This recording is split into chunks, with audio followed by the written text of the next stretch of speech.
하나님 감사합니다. 하나님 예수가 좋습니다. 성령이여 함께 하셔서 예수가 좋은 우리 아버지 예수님이 좋다고 고백하는 우리 모든 마음에 하나님의 평강이 임하는 귀한 그 시간 될 수 있도록 주님 축복하여 주시옵소서. 할렐루야. 감사합니다. 예수여 함께하여 주시고 은혜로 채워 주시옵소서. 감사합니다. 아버지여 성령께서 역사하여 주시고 귀한 말씀에 은혜를 허락하여 주시옵소서. 예수님의 이름으로 기도하옵나이다. 아멘. 하나님 감사합니다. 늘 예수님이 좋아서 모인 오늘 이 시간, 특별히 이 하요 기도회에 오늘부터 히브리서 이제 주의 설교를 시작합니다. 첫 해부터 끝나는 날까지 오직 예수님만 알고 예수님만 사랑하고 예수님만 좋아하며 예수님만 최고의 인생 목적으로 삼고 살아가는 우리 모두가 되어서 마지막 시대에 이 모든 죄와 악에서 우리의 모든 영혼을 구원해 주시는 주님 안에 승리할 수 있도록 도와주옵소서. 감사합니다. 성령님께서 이 시간 예배를 주관하시고 마른 막대기보다 못한 참으로 부족하지만 오늘 귀한 말씀에 쓰임받는 도구 되게 하옵소서. 예수님의 이름으로 기도합니다. 아멘.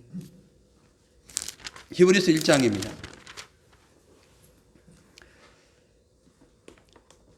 1절부터 3절까지 보겠어요. 옛적의 선지자들로 여러 부분과 여러 모양으로 우리 조상들에게 말씀하신 하나님이 이 모든 날 마지막에 아들로 우리에게 말씀하셨으니 이 아들을 만유의 후사로 세우시고 또 저로 말미암아 모든 세계를 지으셨느니라.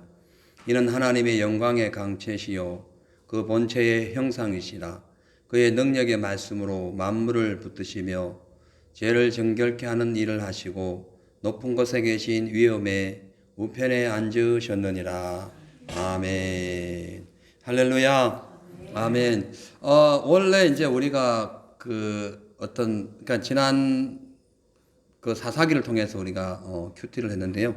이제 매일 밤마다 기도를 하고 또 이사야서 큐티 기도를 하기 때문에 이제 화요일은 예배 형태로 진행하기로 했습니다. 말씀 길게는 하지 않을 거예요. 간단하게 하면서 또 핵심을 말씀드리겠어요. 그래서 오늘 이제 히브리서입니다. 히브리서 1장부터 13장까지 있는 내용을 간추려서 말씀을 드릴 거예요. 그래서 오늘은 히브리서의 저자가 누구고 수신자는 누구이며 언제 히브리서가 기록되었고 이 히브리서를 기록한 목적이 무엇인가에 대해서 말씀을 드리겠어요. 그리고 다음 주부터 이제 본론에 들어가서 예수님은 누구시며 또 천사와 제사장 그리고 구원의 주체자는 바로 누구이며 그리고 그 모든 세상을 움직이는 그 근본 되시는 그 하나님의 그 역사에 대해서 본론적인 말씀에 들어가도록 합니다. 이 히브리서는요 교리입니다. 교리. 뭐 재미좋게 말씀 나누고 막 이렇게 웃기고 하는 그런 내용이 아니고요. 아주 핵심을 찝어서 왜 우리가 예수를 믿는가. 그러니까 여러분 집을 지어도요. 이렇게 기둥 이런 거는 단단하잖아요. 딱딱하지만 또 그래도 그대로 그 안에서 진리를 찾아볼 수 있는 내용을 준비했어요. 기독교 교리의 중요한 두 기둥이 지난번에 말씀드렸죠. 있다면은 로마서하고 히브리서다. 로마서와 히브리서의 두 기둥 속에서 두 기둥 안에서 이제 교리가 진행된다고 볼 수가 있습니다. 물론 뭐 사도 바울이 기록한 모든 서신서는 다 교리에 적용이 되고 있어요. 그러나 이제 그 기둥으로 볼 때에 이 로마서와 히브리서가 중요한 기둥이라고 볼 수 있어요. 이 중에서 로마서는 그 사도 바울이 고린도에 있을 때에 그 로마 교인들에게 향해서 기록한 말씀으로서 그 당시에 흩어진 이방인들을 대상으로 해서 하나님의 전인적인 구원이 무엇인가에 대해서 설명하는 것이 그 로마서입니다. 그래서 이제 그러니까 흩어진 그 모든 크리스찬들, 이방인들 다 포함한 것이고 히브리서는 이미 믿고 있던 그 크리스찬들, 특히 유대인으로서의 크리스찬이 된 분, 그러니까 유대 율법에 능통한데 예수를 믿어가지고 구원받은 자들이에요. 그러다 보니까 아는 지식이 너무 많아요. 많다 보니까 맨 논쟁하고 그러다가 또 외부의 어떤 위협으로부터 핍박으로부터 막 이거를 만회하려고 그 자기가 지식이 너무 많으니 아는 지식이 있으니까 말씀을 이상하게 풀어가지고 유대교로 돌아가는 그런 사람들이 있기도 했어요. 그래서 뭐 여기 보면 이제 천사로 나오고 뭐 별 내용이 다 나오죠. 근데 우리가 중요한 것은 로마서도 중요하고 히브리서도 중요합니다. 그래서 로마서는 주로 초신자에게 하나님이 창조하신 세계를 보여줄 때에 인간의 심리에 대해서 삶의 어떤 우리 인간의 어떤 근본적인 죄악성에 대해서는 이 그 로마서를 갖고 전도를 하면 돼요. 근데 이제 예수 믿다가 떨어진 분들 있죠. 예수 믿다가 천국으로 간 사람들, 뭐 예수 믿다가 절간에 간 사람들, 뭐 예수 믿다가 이렇게 어떤 일로 인해 가지고 다른 종교로 간 사람들에게는 히브리서가 필요해요. 왜? 네가 왜 갔느냐? 나와라. 진짜 복음은 거기가 아니야. 이거야 하고 콕 집어서 알려주는 것이 히브리서야. 그래서 대충 이제 로마서도 히브리서 다 아주 그 값진 말씀이고 초고도의 어떤 교리가 들어가 있지만 그래도 어느 정도 이제 초신자에게는 로마서를 중심으로 전달하시면 되고 히브리서는 주위에 특히 이제 코로나로 인해 가지고 완전히 신앙 떨어진 분들 많이 있잖아요. 예, 그런 분들 혹여나 이제 만나게 되면은 히브리서를 쫙 설명을 하시면 좋습니다. 그래서 이제 말씀을 나누겠어요. 우리가 이제 히브리서에 치중해야 되는 이유 그리고 성경 공부를 하는 이유는 모든 성경은 하나님의 영감으로 기록된 정확 무한 그러니까 그 오류가 없는 거예요. 오류가. 근데 천주교는 누가 오류가 없냐면 천주 교황이 오류가 없는 사람이 다 웃기다. 완전히 뭐 이게 영적으로 보면 아니 거의 뭐 타락 수준인데 그런 거죠. 그래서 구약 성경은 모세오경부터 해가지고 역사서, 선지서, 예언서 뭐 이렇게 쭉 나오는데 뭐 그다음에 시가서 이렇게 나와요. 근데 그 모든 내용이 이 땅에 오신 예수님에 대한 걸 기록하고 있어요. 근데 이제 신약 성경은 그 구약은 그렇고 신약 성경은 이제 그 예수님의 사복음서부터 사도행전 그것도 역사서죠. 복음의 역사서입니다. 그리고 서신서 이제 이게 이제 어찌 보면 이 서신서가 선지서라고도 볼 수가 있고요. 그 다음에 이제 일반 서신들은 이제 또 시가서도 나오는 경우가 있고요. 자, 그래서 이제 이 말씀들은 그 예언서도 있죠. 요한계시록 다시 오실 예수님에 대해서 기록한 거예요. 그래서 모든 성경은 하나님의 말씀인데 이 하나님께서 이 성경 기록했냐면은 우리를 배려하시기 위해. 우리가 잘 모르잖아. 어두워서 막 선악과를 먹다 보니까 영안이 어두워가지고 아무것도 모르잖아요. 마귀에 썩어가지고 영의 세계를 잃어버렸잖아요. 그래서 우리를 배려하는 마음으로 주신 것이 성경책이에요. 그래서 성경책은 하나님의 사랑이 들어가 있습니다. 그리고 또 성경책은 하나님의 그 은혜가 고스란히 남아있어요. 그러니까 십자가의 은혜예요. 죄를 지어가 다 죽어가야 되는데, 죽어가 지옥 가야 되는데, 이 죄인을 구속하신 건 하나님의 은혜. 그리고 말할 수 없는 그런 감사함, 그 사랑, 이러한 것들이 한 곳에 집중돼가지고 이렇게 액기스로 돼가지고 우리에게 진리의 생수로 흘러나는 거예요. 그래서 성경을 우리가 많이 읽고 또 해야 되는 이유는 그 진리가 거기 있고 또 우리 신앙생활 하잖아요. 교회 생활 하죠. 교회의 모든 규범들이 어디에 있냐면은 성경책에 있어요. 어디 세상에서 무슨 규범을 가져온 게 아니에요. 교회의 규범은 성경에서 가져온 거예요. 모든 조직들도 다 성경에서 가져온 거예요.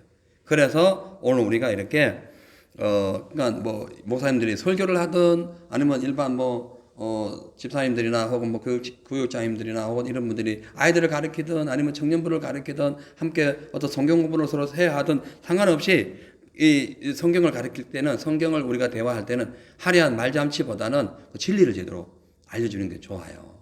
예. 그러기 위해서 우리가 말씀을 잘 알아야 되고 또 간단 명료하게 해석하는 그런 어떤 스킬이 필요합니다. 특히 이제 마지막 시대에는 그 때에 따라서 양식을 나눠줄 줄 알아야 돼요. 예. 시대는 지금 어두워지는데 막 맨날 막 밝은 빛된 어떤 희망을 주는 건 좋지만은 전혀 가당치 않는 얘기를 해서는 안 되는 거죠. 예를 들어 가지고 예레미야가 너희들 회개해라. 그리고 너희들 죄를 지어 가지고 바벨론에서 붙잡혀 갈 거야. 회개해야 돼. 하는데 거짓 선지자들은 무슨 소리 하고 있냐고. 이제 앞으로 이제 우리나라는 잘 될 거라고. 2년 후에 모든 것이 회복되고 다 이제 이 이스라엘의 그 왕국이 다시 세워질 거라고 엉뚱한 소리 하죠. 이게 아니라는 거예요. 하나님 주신 말씀 그대로 전하는 것이 중요하다는 거예요. 그래서 마태복음 24장에 보면은 충성되고 지혜 있는 종이 되어 가지고 집주인의 그 양식을 때를 따라서 나눠줄 자가 누구냐 그러죠. 그 때를 따라서 나눠주는 게 중요하죠. 왜? 마지막 시대에서는 노아 홍수처럼 이렇게 많은 사람들이 그 막 심판이 임하고 있음에도 불구하고 영적인 지식 영안이 어두워가지고 하나님의 참 말씀을 묵상하지도 아니하고 그냥 적당주의로 육신적인 신앙생활을 하다가 그 문제가 생길 수 있기 때문에 성경으로 돌아가야 된다고 말씀하고 있어요. 왜냐하면 성경을 바로 알지 못하면은 이 심각해집니다. 그래서 그 중세기에 있었던 그 종교, 그 천주교처럼 영혼 구원과 관계없는 사단의 종이 돼가지고 오히려 영혼들을 낚시질하고 막 5천만 명 가까이를 상상할 수 없는 숫자를 싹 그냥 죽였어요. 예. 성경 본다는 이유로, 성경을 본다는 이유로 그게 말이 안 돼. 사탄이 하는 짓, 사탄이. 자, 그래서 주님의 재림이 가까이 올수록 우리가 주님이 원하시는 참다운 제자가 되기 위해서 하나님 말씀을 잘 습득하고 또 올바른 믿음 위에 서려면은 정확한 정보가 필요한데 이것이 성경 정보다라고 볼 수 있습니다. 자, 그러면은 히브리서의 이제 저자에 대해서 알아봅니다. 히브리서의 저자는 미상입니다. 누군지 몰라요. 왜냐하면 안 적혀 있어서 그래요. 베드로전후서, 야고보서 다 있죠. 예. 뭐 유다서 다 기록되어 있어요. 요한계시록, 서신서에 다 이름이 있어요. 저자가 이름이 있는데 히브리서에는 이름이 없어요. 그래서 이제 추측을 하면서 많은 사람들이 뭐 지금까지 그냥 히브리서를 접하는 1세기 때부터 지금까지도 논란의 대상입니다. 이게 누가 지었을까? 그래가지고 주로 이제 동방교회, 그 당시에 동방교회에서는 대체로 사도 바울이 지었다라고 그 주장하는 데 반해서 서방교회들은 로마를 중심으로 소로마, 동로마를 얘기하는 주로 그쪽에, 그러니까 프랑스 이쪽으로 해가지고 서쪽에 있는 지역에 있는 사람, 크리스찬들은, 바울이 지은 것이 아니고, 아무도 모른다.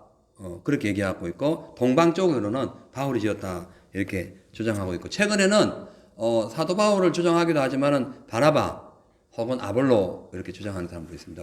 바나바를 왜 주장하냐면은, 바나바의 본적을 보면은, 레위인이에요, 레위인. 그래서 이 히브리서를 보면은, 구약 제사법이 많이 나오잖아요. 그래서 이제 레위인일 것이다. 레위인이라면은 예수님의 제자 중에서, 그러니까 이 사도행전 사건 이후로 주님의 제자 중에서 레위인 그러면 바나바 아니야? 이래가지고 바나바가 기록했다는 유력이 있고, 또 이제 아볼로라고 이제 주장하는 분들은 아볼로가 이제 성경에 능통했거든요. 그러다 보니까 신구약을 다 알 수 있는 그런 어떤 영감이 있었지 않았나 그렇게 생각합니다. 근데 뭐 우리가 저자가 뭐 중요하냐 뭐 그렇게 할 수 있는데요. 저자가 중요합니다. 왜냐하면은 성경의 저자가 누구냐에 따라 아주 성경의 권위가 올라가기도 하고 내려가게 돼요. 사도 바울이 썼다 하면 이건 그냥 권위 자체가 그냥 올라가 버려요. 예. 근데 뭐 그렇지 않은 사람들이 썼다, 뭐 이름 잘 모른다 그러면 누가 쓴 줄 알아? 그러면 하나님의 성경이 아닐 수도 있잖아. 그냥 여기서 가져온 걸 수도 있잖아. 이게 심각해지는 거예요.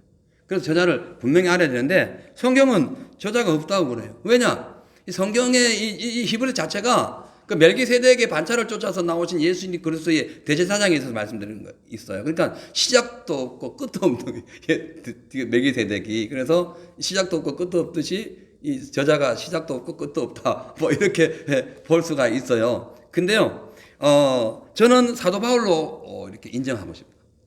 성경을 보면은 사도 바울인 그 이유가 있어요. 이제 1세기부터 지금까지 학자들의 얘기를 들어봐도 그렇고 성경의 내용을 봐도 사도 바울이 하다는 거예요. 그래서 로마의 클레멘트 폴리가 그리고 최초 선교자 저스틴 이런 사람 같은 경우에 이 히브리서는 사도 바울 작품이다 이렇게 공식적으로 인정을 했었어요. 이제 돌아가셨지만 했었고요. 그 다음에 이제 아다나시우스하고 오리겐 유명한 학자예요. 이분들 역시 히브리서는 사도 바울이 기록을 했다. 그러니까 사도 바울의 14개 서신에 히브리서를 끼워 넣어서 해석을 했던 적이 있어요. 그리고 그 외에도 13권의 서신서에 히브리서를 끼워 넣어가지고 14권으로 만든 신약의 속사도 교부 시대 이때 분들이 많이 기록을 한 거죠. 자, 근데요, 성경 내용을 보면요, 사도 바울이 기록했다는 것이 너무 명확하다는 거죠. 한번 찾아보겠어요. 자, 히브리서 13장 23절에 보면은 우리 형제 디모데가 놓인 것을 너희가 알라. 그가 속히 오면 내가 저와 함께 가서 보리라. 이게 디모데와 관련되어 있는 걸 분명히 기록했죠. 근데 이제 성경 찾아봤어요. 빌립보서 2장 19절에 보니까 내가 디모데를, 바울이 성경책을 얘기하는 거예요. 내가 디모데를 속히 너희에게 보내기를 주 안에서 바람은 너희 사정을 알므로 안위를 받으려 함이라. 그러니까 디모데를 사도 바울이 지금 히브리서의 사도 바울이라고 이제 지금 우리가 단정하고 말씀드리는 거예요. 나온 이 디모데에 대해서 빌립보서에 나와 있고, 데살로니가 전서에도 우리 형제고 그리스도 복음의 하나님의 일꾼인 디모데를 보내노니, 디모데 나와요.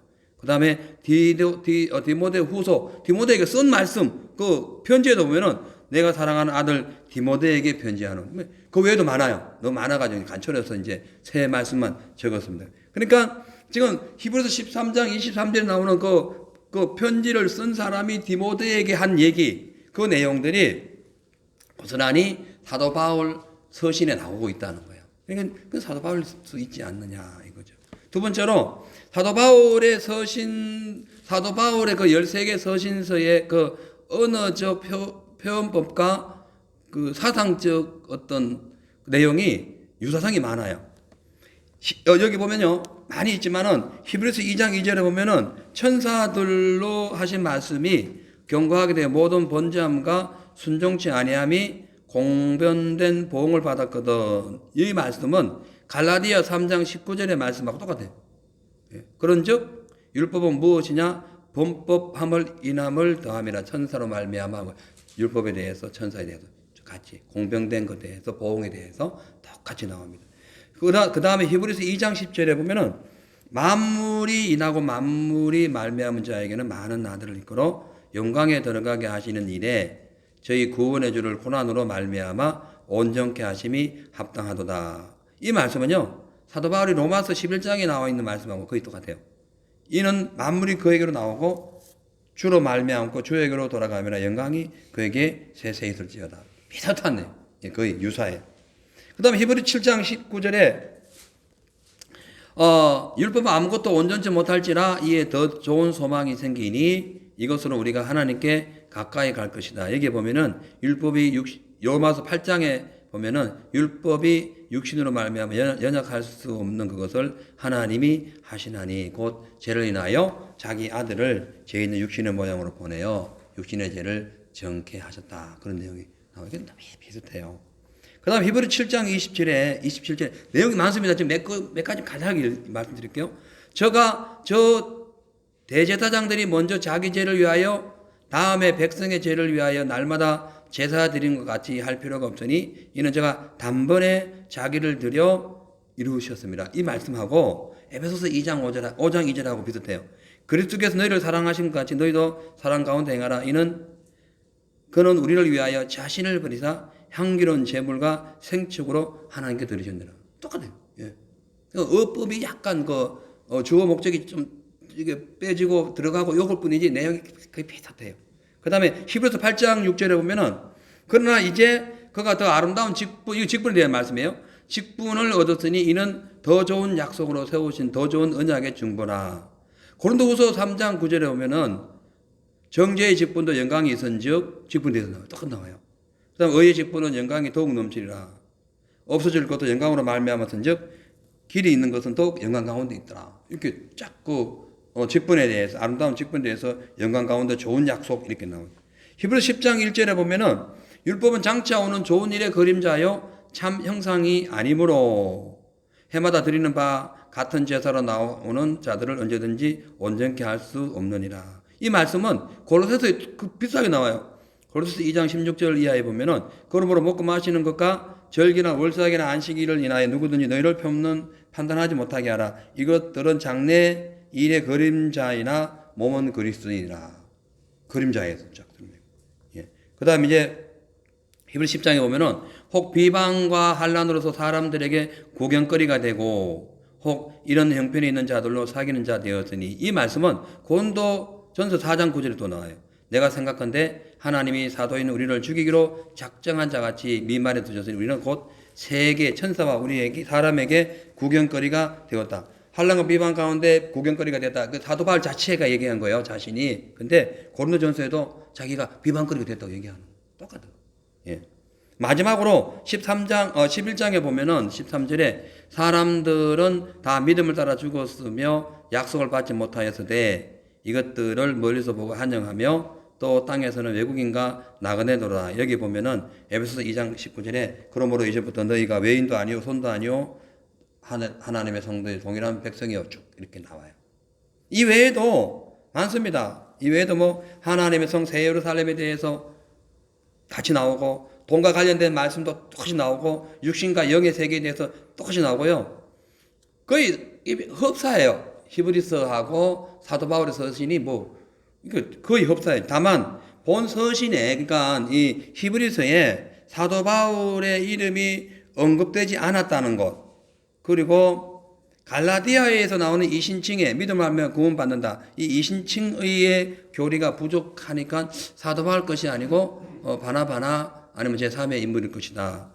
이렇게 말씀하는데요. 저는 이렇게 생각해요. 자, 흰색이 99%가 있는데 검은색이 1% 있다고 그걸 검은색이라 할 수는 없는 거예요. 그죠? 그래서 사도 바울의 저자가 확실하다는 거죠. 자, 이제 히브리서의 수신자는 유대인 기독교인들인데요. 히브리서를 쓴 이유는 히브리서의 그 수신자였던 그 유대인들, 유대인 기독교인들은 초신자가 아니었어요. 예루살렘 부근 그 근처에 이렇게 흩어져 살던 유대인이었어요. 근데 신앙의 핍박으로 말미암아 믿음에서 자꾸 떠나니까 유대교보다가 탁월한 기독교를 믿어라 해가지고 이걸 기록한 거예요. 그래서 히브리서에 보면은 더 좋은, 더 나은, 더 확실한, 그러니까 더 better 많이 나와요. 더 계속 나와요. 예. 이 내용이 왜 나오냐? 아니다, 너희들이 믿고 있는 것보다 더 낫다, 더 나은 제사장, 더 나은 창조주, 뭐 이렇게 나오고 기록이 되어 있는 거죠. 그럼 뭐 제사장보다 낫고 선지자보다 낫고 천사보다 낫고 더 나은 계속 성경에 나오죠. 그래서 로마의 권세가 아무리 뭐 심하고 그 당시 유대교의 핍박이 아무리 심해도 진짜로 심판주의의 마지막 때 우리를 구원하러 오실 분은 누구도 아니고 오직 예수밖에 없다. 이걸 보여주기 위해서 기록했어요. 그리고 이 기록한 연도는 AD 67년경 예루살렘이 멸망하기 전에 기록을 했어요. 왜냐하면은 AD 70년에 예루살렘 멸망했잖아요. 그 멸망한 내용이 없기 때문에 그렇다고 볼 수가 있습니다. 자, 이제 히브리서의 각 장의 제목을 보면은 1장은 천사보다 뛰어나신 예수님, 2장은 자비하고 충성된 대제사장이신 예수님, 3장은 모세보다 뛰어나신 예수님, 모세보다 뛰어나요. 그러니까 그 당시에 모세를 믿는 사람들도 있었는데, 그러니까 그게 뭐냐면 유대교, 모세의 율법을 믿는 거예요. 4장은 우리의 연약을 경험하신 예수님, 5장은 멜기세덱 같은 예수님, 그리고 7장은 더 좋은 소망, 8장은 더 나은 직분, 9장은 영원한 단죄로 인하여 한 번에 죽으신 속죄함, 그리고 10장은 이제 걱정하지 마라 하면서 격려하는 내용이고, 그 다음에 11장은 믿음의 장이죠. 믿음의 조상들에 대해서 쫙 기록이 되고, 12장은 그러므로 거룩함을 이루어가라. 그리고 13장에 가서는 이제 성도들이 해야 할 일은 다 포용하고 사랑과 격려를 해서 선행을 이루어가라. 그런 내용으로 끝납니다. 이제 오늘 여기까지 하고요. 이제 다음 주에 이제 본론 들어가겠어요. 빨리 다음 주에는 거의 한 장을 어느 정도 뛸게요. 그래서 다음 장의 주제는 천사. 여러분 천사 궁금하죠? 천사 어떤 누군지 하나의 음성인지 천사의 음성인지 모르잖아요. 예? 중요한 여기 보면은 성경을 딱 자세히 읽어보면은 천사 어떤 사람은 그 당시 천사를 섬겼습니다. 아마 그 다음에 가서 천사에 대해 말씀드리고, 자 우리 이제 주기도문으로 마치고 기도하겠습니다. 하나님 감사합니다. 이 히브리서의 특징적 주제는 바로 우리 예수님께서 대제사장이시고 무일한 인간의 그 죄를 위해 단번에 제사를 드리신 그 예물이 되시고, 그러므로 구약시대의 모든 유대인들이 그 당시 지냈던 모든 제사는 단지 예표에 불과하고 그림자에 불과하지만 천사보다 뛰어나시고 위대하시고 천사를 지으시고 모세의 율법보다 위대하시고 율법을 자체를 말씀하신 그 뛰어나신 그 예수님, 그 예수님을 두고 그림자를 가지고 이러쿵저러쿵 할 것이 아니라 구약과 신약의 성경 중에서 유일하신 참 하나님, 인류 최고의 구원자이자 또 유일하신 인간을 창조하신 분임을 우리가 믿고 그 당시에 유대인들에게 기록했던 이 히브리서를 오늘 우리의 삶에 적용할 수 있도록 도와주옵소서. 하나님의 영광의 강체시요 본체의 영광이시요 하나님의 본체시요 모든 것에 유일하신 중보자이시고 멜기세덱의 반차를 쫓으신 유일하신 예수님, 그 예수님을 우리가 오늘부터 믿고 기도할 때에 하늘 문이 열리게 하여 주옵소서. 우리 마음에 소망들 있습니다. 주여 확실하게 우리를 붙잡아 주시고 모든 것에 뛰어나신, 모든 것보다 월등하신 우리 예수님 앞에 무릎 꿇고 기도할 때에 모든 하늘문을 열어주시고 우리에게 필요한 것으로 채워 주시옵소서. 건강도 주시고 내일의 삶에도 또한 새로운 희망과 꿈을 허락하여 주옵소서. 감사드리며 예수님의 이름으로 기도합니다. 아멘. 하늘에 계신 우리 아버지여, 이름이 거룩히 여김을 받으시며 나라의 마옵시며 뜻이 하늘에서 이루어진 것 같이 땅에서도 이루어지리다. 오늘날 우리에게 일용할 양식을 주옵시고 우리가 우리에게 죄 지은 자를 사하여 준 것 같이 우리 죄를 사하여 주옵시고 우리를 시험에 들게 마옵시며 다만 악에서 구하옵소서. 대개 나라와 권세와 영광이 아버지께 영원히 있사옵나이다. 우리 주여 삼창하시고 음악 틀어주시고 기도하겠습니다. 주여 주여 주여 할렐루야. 아버지 하나님 감사합니다. 성령이여 함께하여 주옵소서. 주여 아버지 할렐루야 할렐루야. 성령님 감사합니다.